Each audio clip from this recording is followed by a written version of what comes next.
Iya.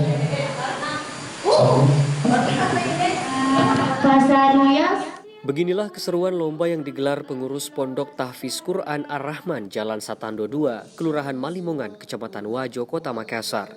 Di momentum hari ulang tahun Proklamasi Kemerdekaan Republik Indonesia ke-76 yang jatuh pada tanggal 17 Agustus 2021.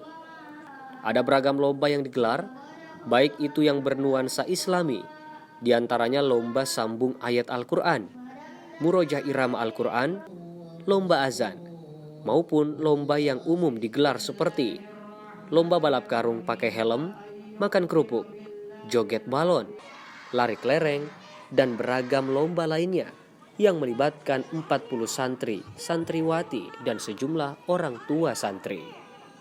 Pimpinan Pondok Tahfiz Quran Ar-Rahman, Heri Al-Basri mengatakan, kegiatan para santri-santriwati ini sebagai wujud rasa cinta tanah air. Dan dengan memeriahkan hari kemerdekaan ini, sekaligus sebagai sarana refreshing otak, sarana hiburan bagi santri-santriwati. Selain itu, dari 120 santri-santriwati hanya 40 peserta yang ikut serta dalam lomba.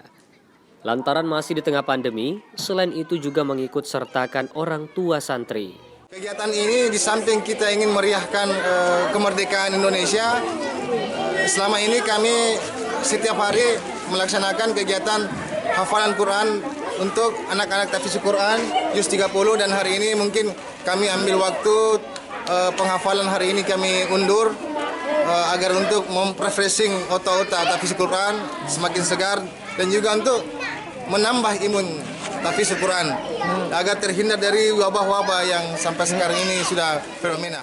Keseruan lomba yang digelar ini menjadi tontonan hiburan gratis bagi warga sekitar dan dapat memupuk tali persaudaraan dan sportivitas antar santri. Tim Liputan, Selebes TV.